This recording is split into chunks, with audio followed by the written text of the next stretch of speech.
É o meu sobrinho Davi, quero convidar para vir aqui, Davi. Brinquei com meus cunhados, né, que quando eu prego, eles sentam lá atrás. Perceberam, né? Mas aí agora que o filho vai pregar, tá todo mundo aqui na frente. Que bonitinho. Mas que bom, eu desafiei o Davi a compartilhar essa palavra. É um olhar diferente, abre o teu coração, né? Não importa a idade que você tenha, uma coisa que eu acho maravilhoso no reino de Deus é esta conversa entre as gerações, né? Uma geração ensinando a outra geração. Existem muitas coisas que eu posso ensinar ao Davi, mas existem coisas que ele pode me ensinar, e a gente já teve conversas assim, que eu perguntei para ele: Davi, como que a tua geração olha determinadas coisas, né? Porque eu preciso enxergar a geração dele com os olhos dele, para poder ser resposta, para não ficar aquela coisa chata, essa geração não quer saber de nada, né? Mas para a gente poder se complementar. Deixa eu orar pelo Davi aqui. Jesus, mais uma vez, Deus, coloco a vida do Davi na tua presença. Deus, esse jovem, esse missionário, esse filho, esse noivo, Deus, que está a caminho do altar, Senhor, Deus amado, mas acima de tudo, teu filho amado, Jesus, aquele em quem o Senhor tem prazer. Deus, eu oro pedindo, Deus, que Deus, a graça do Senhor flua sobre a vida dele. Pai, abrimos os nossos corações, Senhor, queremos ouvir do Senhor a partir do Davi, que o Senhor o use poderosamente nessa manhã, Senhor, em nome de Jesus. E eu oro, Senhor, para que o Senhor tire todos os filtros que nós temos, Deus, dos nossos ouvidos, para podermos receber a palavra que sai do teu coração para o nosso coração, Pai, em nome de Jesus. Amém. Valeu, Davi.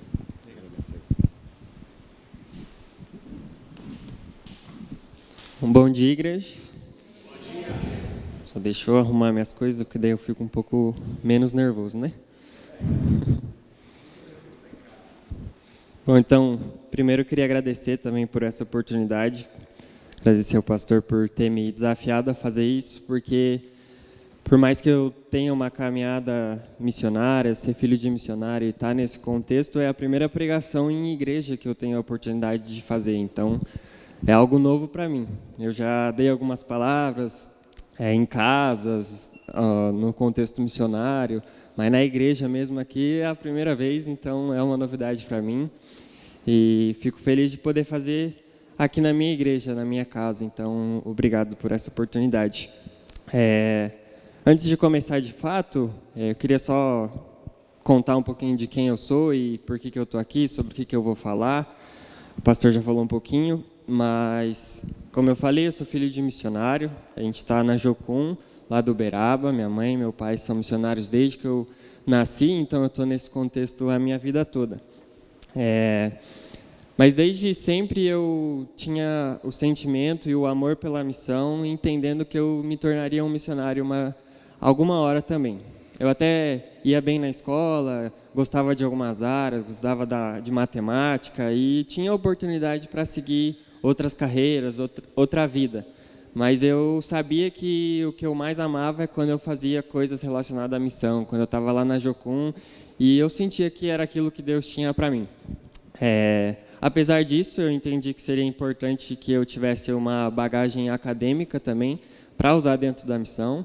Então, agora em julho eu vou me formar em administração, se Deus quiser, está acabando.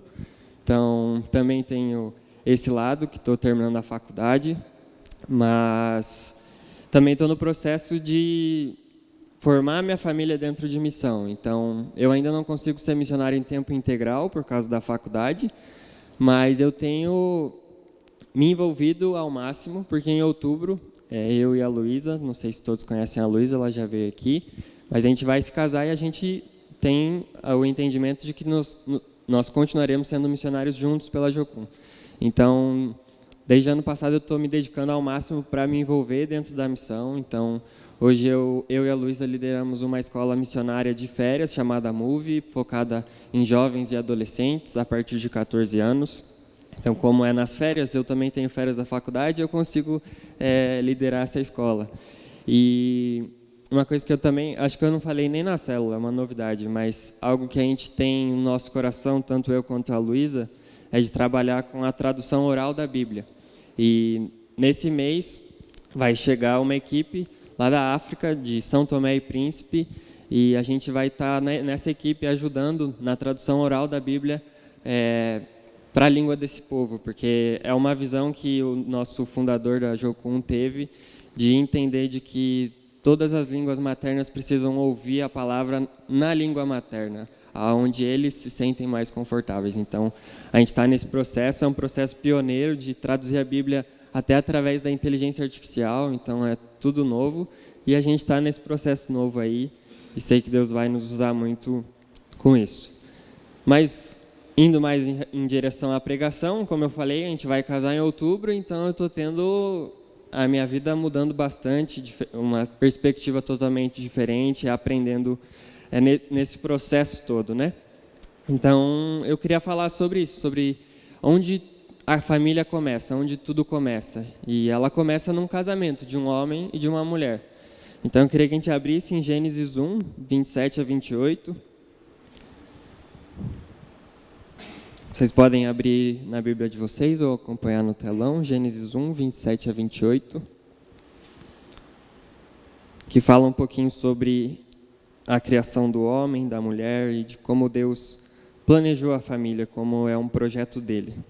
Então, Gênesis 1, 27 vai falar: Então Deus criou o ser humano à sua imagem, a imagem de Deus o criou, o homem e a mulher os criou.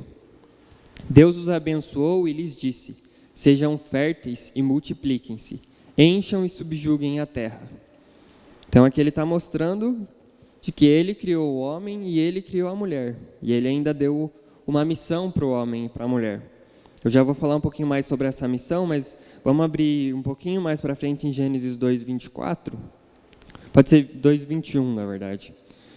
Vamos ler um pouquinho antes. Vai dizer: Então o Senhor Deus fez o homem cair em profundo sono, e enquanto este dormia, tirou-lhe uma das costelas, fechando o lugar com carne. Com a costela que havia tirado do homem, o Senhor Deus fez uma mulher e a levou até ele. Disse então o homem: Esta sim é osso dos meus ossos e carne da minha carne. Ela será chamada mulher, porque do homem foi tirada. Por essa razão, o homem deixará pai e mãe e se unirá à sua mulher, e eles se tornarão uma só carne. Então, ali em Gênesis 1, ele fala sobre a criação do homem e da mulher, mas Deus não criou o homem e a mulher para ficarem sozinhos, um de um lado e um do outro. Aqui em Gênesis 2, ele fala: Por essa razão, o homem deixará pai e mãe e se unirá à sua mulher, e eles se tornarão uma só carne. Então, o projeto de Deus, quando criou o homem e a mulher, é de que eles se unissem e se tornassem uma só carne para construir uma família. Só que não para por aí. A gente volta para Gênesis 1, em que quando Deus cria o homem e cria a mulher, ele deixa uma missão. Então, nós entendemos que o homem e a mulher é o ponto de partida de onde uma família é criada. Mas ela tem uma extensão, que fala no versículo 28, Deus os abençoou e lhes disse: Sejam férteis e multipliquem-se, encham e subjuguem a terra. Então, aqui ele está falando, não para só em vocês, ele está pedindo que multipliquem-se. Quando ele fala multipliquem-se, nós entendemos que tenham filhos, cresçam como família. Então, quando a gente está falando de família, de casamento, o casamento não acaba apenas na figura matrimonial do homem com sua mulher. O casamento impacta em tudo o que vem depois, nos filhos.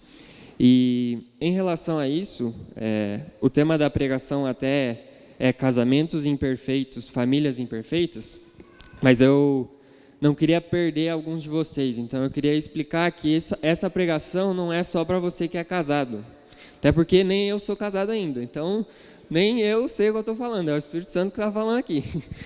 Mas eu quero dizer que sim, ela a gente vai entender a visão de Deus para o casamento, então ela é importante para quem já é casado, talvez rever alguns conceitos, entender o que Deus fala sobre o casamento, o que o mundo está falando sobre o casamento que talvez tenha mudado a nossa visão, tornado a nossa visão errada. Ela também é para aqueles como eu que estamos planejando o casamento, para a gente olhar de uma forma diferente para o que a gente almeja. Muitas vezes a gente está buscando, querendo casar, talvez ainda nem tenha a pessoa certa, mas você fica pensando como vai ser o seu casamento. Então, essa pregação também, essa palavra vai mostrar como Deus olha para o casamento, que mulher que você deve procurar, que homem que você deve procurar, como você deve formar uma família. Mas também não para por aí, não é só para quem é casado e só para quem quer casar em algum momento. A gente tem os adolescentes aqui, os adolescentes vieram me ver, eu falei, hoje a gente ia ter um encontro, eu falei, não, mas eu vou pregar, não vai dar. Então venham me ver, então a pregação também é para vocês entenderem todo esse processo, e também porque quando a gente fala de casamento, eu falei que o casamento se estende nos filhos. E quando o casamento é imperfeito, muitas vezes os filhos também são afetados. E vocês, como adolescentes, filhos que estão nesse processo, vocês podem descobrir algumas coisas que vocês fazem que talvez é porque os seus pais fazem.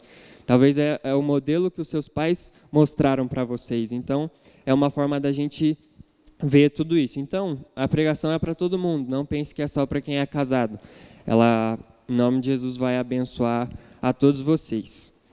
Então, eu queria trazer a questão da visão que a gente tem do casamento no mundo e a visão que a gente tem do casamento na palavra. Então, um versículo, uma passagem que é muito famosa sobre o casamento é em Efésios 5, que fala sobre o papel do homem e da mulher. É Efésios 5, 22 até o 33.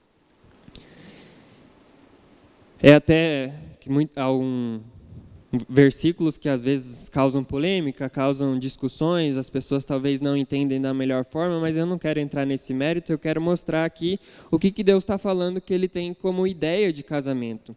Então a gente vai ler todos esses versículos, é um pouco extenso, mas do verso 22 ao 33 a gente consegue ter uma noção de qual é o plano de Deus para o casamento, qual é o papel do homem, qual é o papel da mulher, como nós devemos nos portar dentro dessa construção de família. Então ele vai falar, mulheres, sujeite-se cada uma a seu marido como ao Senhor, pois o marido é o cabeça da mulher, como também Cristo é o cabeça da igreja, que é o seu corpo, do qual ele é o Salvador. Assim como a igreja está sujeita a Cristo, também as mulheres estejam em tudo sujeitas a seus maridos. Maridos, ame cada um a sua mulher, assim como Cristo amou a igreja e entregou-se por ela para santificá-la, tendo-a purificado pelo lavar da água mediante a palavra, e para apresentá-la a si mesmo como igreja gloriosa, sem mancha nem ruga ou coisa semelhante, mas santa e inculpável. Da mesma forma, os maridos devem amar cada um a sua mulher como a seu próprio corpo. Quem ama a sua mulher, ama a si mesmo. Além do mais, ninguém jamais odiou o seu próprio corpo. Antes o alimenta e dele cuida, como também Cristo faz com a igreja, pois somos membros do seu corpo. Por essa razão, o homem deixará pai e mãe, aqui voltando para Gênesis, e se unirá à sua mulher, e os dois se tornarão uma só carne. Este é um mistério profundo, refiro-me, porém, a Cristo e à igreja.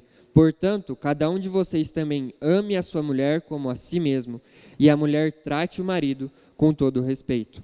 Então aqui a gente vê que uma das palavras que mais se repetem é em relação ao amor, e não um amor simples, um amor fácil, é um amar como a si mesmo. Ele fala para o marido amar a mulher como a si mesmo, amar a mulher como Cristo amou a igreja. Ele pede um amor sacrificial, ele pede um amor que realmente exige renúncia, que exige mudança.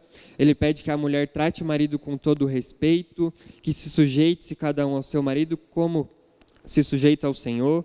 Então, não é algo fácil, certo? Não acho que seja algo simples, algo que eu consigo amar de qualquer forma, e enfim.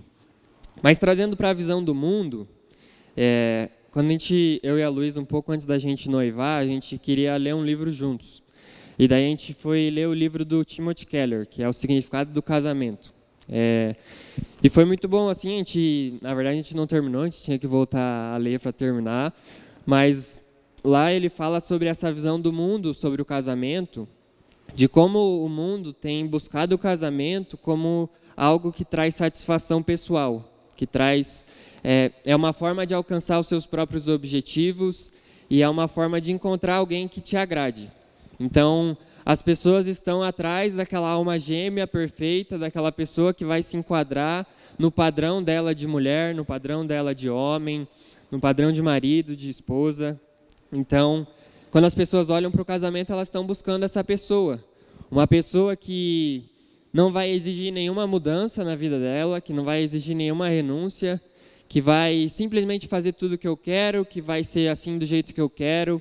As pessoas estão buscando no casamento essa pessoa, que é igual a ela. Então, quando a gente pensa em crescimento, a gente não pode querer estar do lado de pessoas iguais a gente, porque senão a gente vai continuar sempre do mesmo jeito.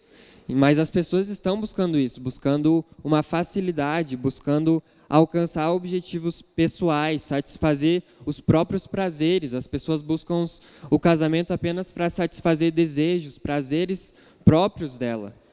Mas essa não é a visão que Deus dá aqui em Efésios 5. Ele fala de um amor que exige sacrifício, um amor que, assim como Cristo amou a igreja e morreu por nós, renunciou tudo que ele tinha, renunciou à sua própria glória.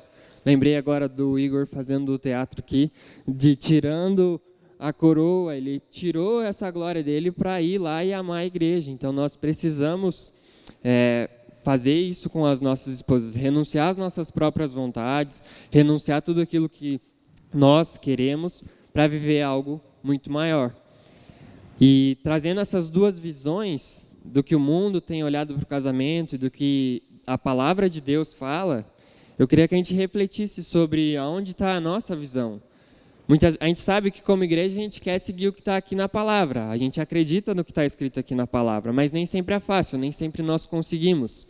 E muitas vezes nós ficamos nesse ciclo de perceber que talvez, muitas vezes a gente está dentro da nossa família, dentro do nosso casamento, dentro do que a gente entende como casamento, nessa visão do mundo, de querer facilidades, de talvez não olhar para o marido e para a mulher como nós deveríamos. Então eu queria que a gente pensasse em relação a isso. Aonde está o nosso coração quando a gente pensa em construir uma família? Onde está o nosso coração quando a gente pensa em construir um casamento? Nós apenas estamos querendo alguém para me ajudar, então eu tenho muitas tarefas, eu quero uma mulher que vai casar comigo e vai fazer tudo para mim para que eu consiga trabalhar tranquilo. Ou eu quero uma pessoa que vai construir junto comigo algo novo, construir uma família que vai produzir filhos e que esses filhos vão olhar tanto para o pai quanto para a mãe e vão ver um exemplo de pessoa. Eu até estava refletindo aqui como está sendo esse processo para mim e para a Luísa nesse estágio de noivado, de como... Eu vou dar um exemplo bem bobo. Vocês tentem aplicar isso em coisas maiores, porque é muito mais profundo do que isso, mas a gente está planejando o casamento. Então, a festa do casamento, a gente já está fechando com alguns fornecedores, a gente está vendo como que vai ser, né? Só que cada um tem a sua particularidade, cada um teve a sua criação, cada um teve sua ideia de como vai ser o casamento. E geralmente, é a mulher que tem toda aquela idealização e o casamento grande, chique, mas a Luísa é um pouquinho diferente, e ela tem algumas ideias diferentes. E daí, quando a gente estava pensando em fechar o fornecedor para a gente ter comida no nosso casamento, ela falou que ela queria muito que a gente fizesse crepe francês. Aí, quando eu ouvi aquela primeira vez, eu achei muito estranho. Eu falei, como assim crepe no casamento? Na minha cabeça, todos os casamentos que eu fui, da minha família, vi minhas primas casando, vi minha irmã casando, era um buffet, era uma comida cheia, farta. Não que o crepe não seja farto, vai ser farto, mas...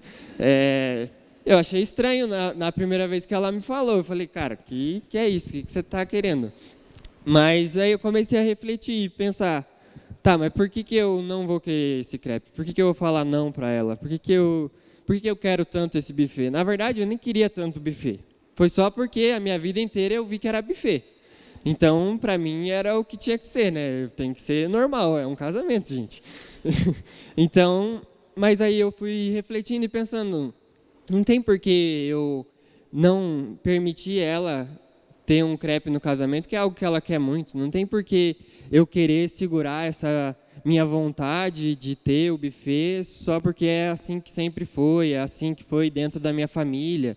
Não tinha por quê. Então, eu olhei para o desejo dela, eu vi que ela queria aquilo, que era importante para ela, e falei, não, então eu renuncio a essa minha vontade, não preciso ter buffet. E aí a gente começou a correr atrás do crepe. No final, eu percebi que é mais difícil do que ter um buffet. Mas tudo bem, porque crepe não tem garçom, crepe não tem bebida incluso, crepe não tem louça incluso, o buffet tem tudo. Falei, olha só, eu vou ter que ainda... Vai ser mais difícil do que ter o buffet. Mas tudo bem, a gente foi atrás e hoje eu estou super feliz, a gente já achou o que a gente quer e vai ser legal. Enfim, eu percebi nisso, de que eu tenho que olhar para o que eu quero, para o que ela quer, e a gente tem que chegar num consenso de amar um ao outro e entender qual é a melhor opção aqui para nós, qual é a melhor decisão. E claro, não é só de um lado que tem que ceder, os dois lados têm que se amar, os dois lados têm que se respeitar.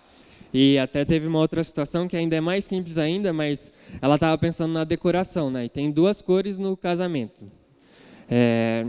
Daí ela estava planejando lá, ela queria que eu, o noivo e os padrinhos combinassem com a decoração do casamento.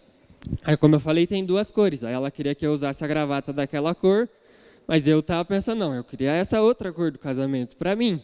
Aí eu falei isso para ela já estava com tudo pronto, né? Não sei se vocês conhecem o Pinterest, mas o Pinterest é um negócio de fotos.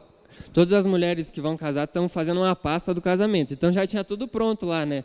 Eu com aquela cor, os padrinhos me combinando comigo. Aí eu virei para ela e falei, cara, eu quero a outra cor. Daí a gente foi provar o terno e eu realmente vi que eu não tinha gostado muito daquela cor, tinha gostado da outra. E novamente, em nenhum momento ela bateu o martelo, falou, não, eu já planejei tudo, eu quero daquela forma. Ela viu que para mim eu estava mais confortável em vestir aquela cor. Então a gente tem todo esse processo. Como eu falei, são coisas simples, é um preparo de um casamento, mas é uma renúncia dos dois lados. A gente tem que ouvir os dois lados, a gente tem que entender e amar um ao outro dessa forma. A gente não pode apenas querer se satisfazer dentro daquela forma. A Luísa não pode querer construir o casamento apenas me falando e eu, tá bom, faz aí, faz aí. Então, é algo que tem que ser construído nesse sentido, mas é algo, como eu falei, muito mais profundo. Então, quando a gente está resolvendo conflitos dentro do casamento, quando a gente está resolvendo diferenças de personalidade, diferenças de educação, a gente até estava falando na célula na semana passada sobre a educação dos filhos, né? Que cada família teve a sua educação. Então, quando tem um filho, você provavelmente vai querer educar o seu filho da forma como você foi educado. Então, nesses momentos existem conflitos, mas que precisam ser parados e comunicados. As pessoas precisam se entender, amar um ao outro e caminhar para um consenso de como nós devemos educar o nosso filho, construir essa educação nova, algo novo em um casamento. Mas eu queria também falar sobre como toda essa construção, quando a gente realiza um casamento, a gente está planejando um casamento e está vivendo o casamento mesmo, nós temos a extensão dos filhos. E em Efésios 6, depois que o autor fala ali sobre todos os deveres do homem e da mulher, tem a separação do capítulo, mas a carta foi escrita sem a separação do capítulo, né? Era uma carta só. E ele fala em Efésios 6:1 sobre o dever de pai e filho. Então ele mostra que os deveres do casal, de amar um ao outro, e logo ele já começa a falar sobre filho, e eu imagino que não seja uma coincidência.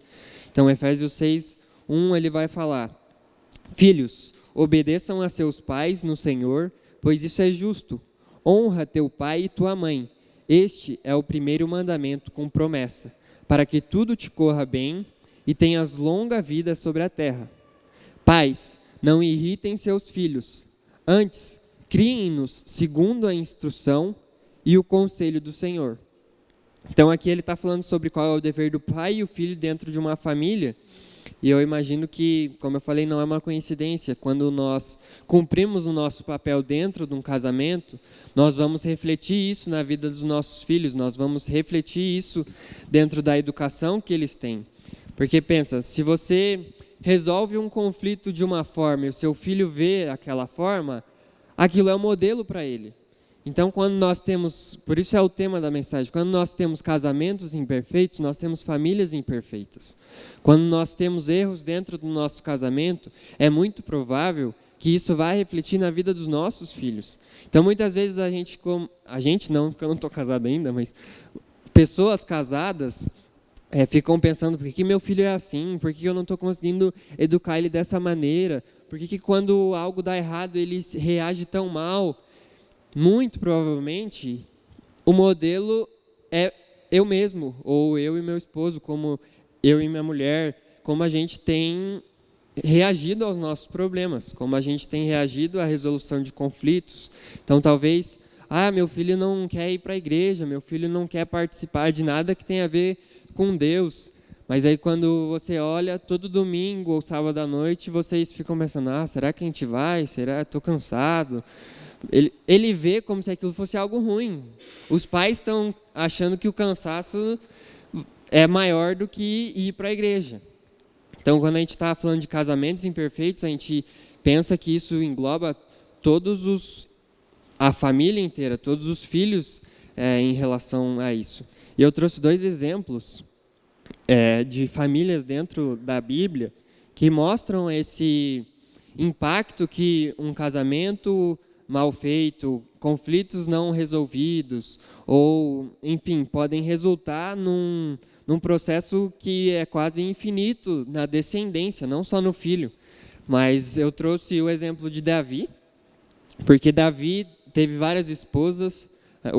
A gente fala, Davi é o homem segundo o coração de Deus, mas quando a gente fala de Davi e família, é tudo errado. Meu Deus, ele deu tudo errado, os filhos, cada um fez uma besteira, e muito disso é porque ele construiu a família dele assim, ele construiu os casamentos dele assim.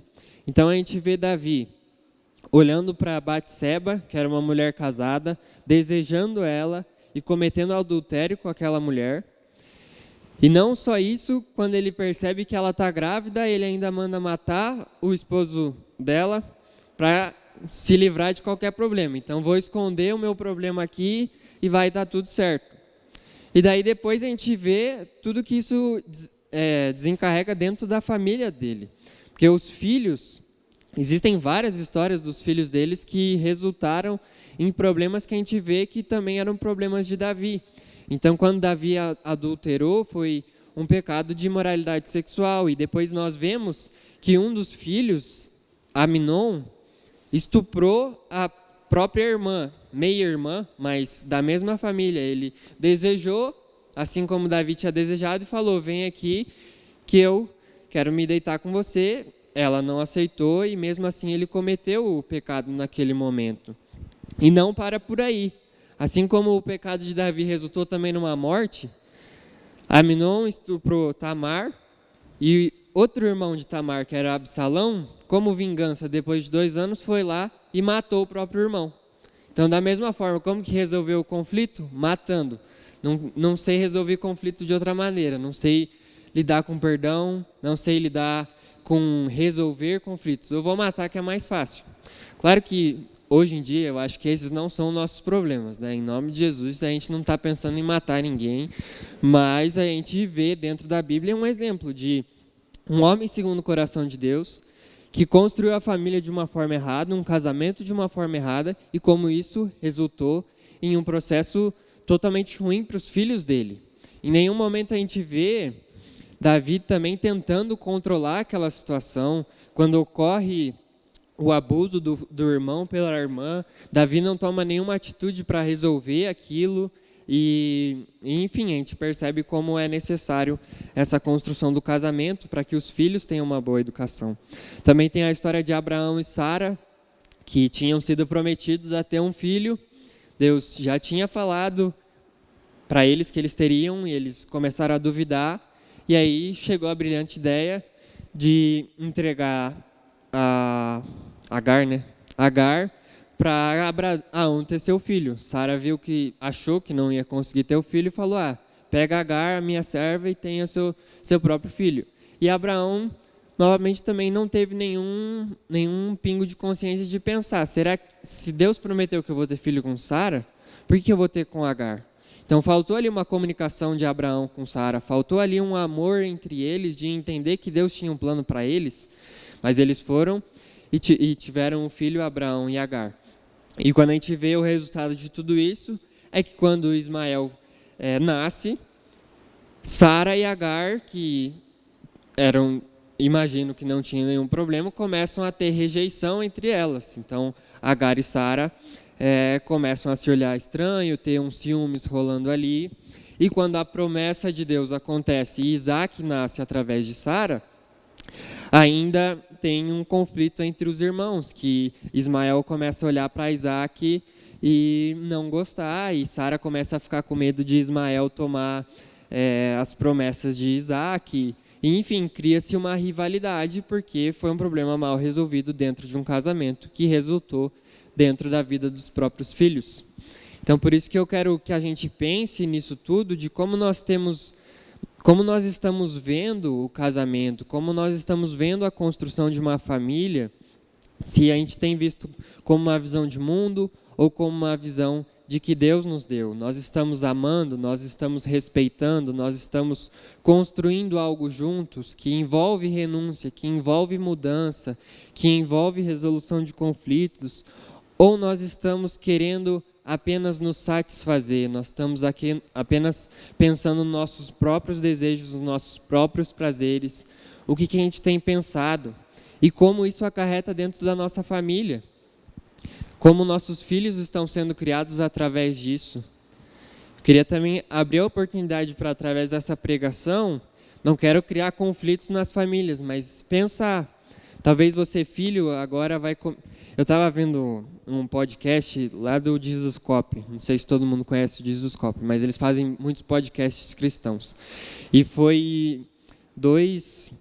é um casal que é formado na área da medicina, e eles falaram um pouco sobre psicanálise cristã e sobre como nós, como filhos, somos quase moldados pelo que os nossos pais são, né? Então, nós, como filhos, talvez seja um desafio você perceber isso durante a semana, depois que eu vi aquele podcast, de entender que a maioria dos meus comportamentos estão atrelados ao meu pai e à minha mãe.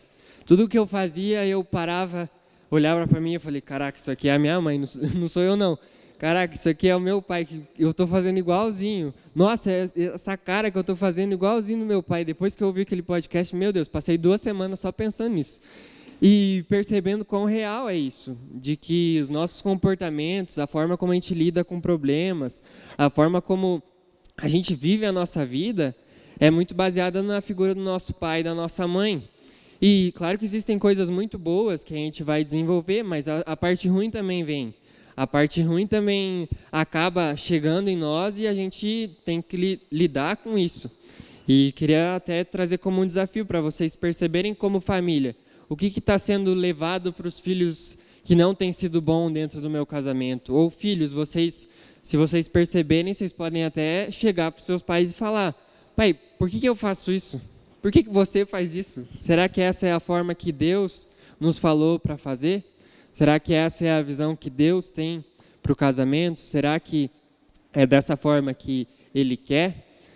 Porque foi muito real para mim mesmo, de ver todas aquelas coisas e perceber, olha, isso aqui eu faço por causa do meu pai, isso aqui eu faço por causa da minha mãe. E quando isso chega num casamento, isso vira uma bola de neve, né? Porque daí eu sou uma pessoa... Claro que nossa identidade está em Cristo, tá, gente? Eu não estou falando que eu sou o que a minha mãe é e que o meu pai é. Nossa identidade está em Cristo, mas tem a parte humana de que a gente adota comportamentos dos nossos pais.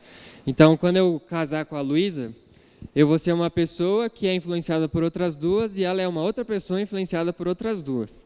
E os nossos pais foram influenciados por 4, que foi influenciado por 8. Então, é toda uma construção que, quando você está dentro do casamento, tem que ter uma comunicação muito clara, tem que ter uma resolução de ideias muito clara, de pensar igual eu falei da criação do filho. Tem que sentar e conversar, antes até de ter o filho, como que vai ser isso aqui? Quando ele fizer isso, como que a gente vai reagir? Como que a gente vai se portar?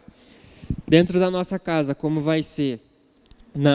Uma coisa que eu já sei que a gente vai ter que lidar, por exemplo, quando a gente casar, isso é uma personalidade minha, quando eu chego em casa, por exemplo, a minha casa para mim é um lugar de descanso, eu quero ficar tranquilo, não quero que tenha uma muvuca, eu quero estar de boa. vejo isso no meu pai também. Meu pai é super calmo. Vocês veem isso também, eu imagino. Então, para mim, esse lugar é assim. Mas em contrapartida, na família da Luísa, a casa dela é onde todo mundo da Jocum vai. Então, tudo acontece lá dentro, tem muita gente visitando, e eles gostam daquilo, eles amam a hospitalidade, não que a gente não ame, mas dentro de casa é muito comum lá ter várias pessoas entrando, saindo, tomando café, conversando. Então eu fico pensando, tá, na minha casa eu não vou poder falar, Luísa, chega, ninguém vai vir aqui é meu lugar de descanso, eu não vou poder fazer isso. Por mais que tenha sido uma forma como eu vi dentro da minha família, que a gente ficava mais tranquilo, não era qualquer pessoa, qualquer momento que entrava, do lado dela, ela tem o desejo de ter pessoas lá o tempo todo, se relacionando, tendo comunhão. Então é algo que veio das nossas famílias que a gente tem que resolver e a gente tem que entender como vai ser quando a gente casar, como vai ser para a nossa família. Quando a gente tiver filho, quando vier uma visita, eu vou fechar minha cara e ficar meio tentando fazer a visita ir embora, ou eu vou entender que a Luísa ama aquilo e eu vou amar assim como ela ama e cuidar da visita. Porque isso vai impactar na visão dos nossos filhos. Se meu filho vê que eu odeio que as pessoas estejam lá, talvez ele vai começar a odiar também. Daí eu vou criar um conflito maior ainda, porque vai estar eu e meu filho contra a Luísa. Aí, coitada dela. Então, nós temos que chegar num consenso e ser exemplo para os nossos filhos de que, sim, nós podemos construir uma relação saudável. A gente pode entender e definir momentos. Esse momento para mim, eu prefiro chegar em casa e estar tranquilo. Mas, nesses horários, nesses dias, por que a gente não até combina um dia que a gente sempre vai chamar uma pessoa nova, sabe? É algo que tem que ser construído, que tem que ter amor, que tem que ter respeito, que é o que fala aqui em Efésios 5. Nós não podemos pensar apenas nos próprios prazeres, nos próprios desejos, de querer fazer da forma como só eu penso, porque quando a gente se torna um casal, como a Bíblia fala, tanto em Gênesis quanto em Efésios 5, nós nos tornamos uma só carne. E a partir disso se forma uma família, segundo o coração de Deus. Então, eu queria ler também Colossenses 3, do 12 ao 14, que fala sobre esse amor de Deus. Colossenses 3, do 12 ao 14. Ele vai falar: portanto, como povo escolhido de Deus, santo e amado, revistam-se de profunda compaixão, bondade, humildade, mansidão e paciência.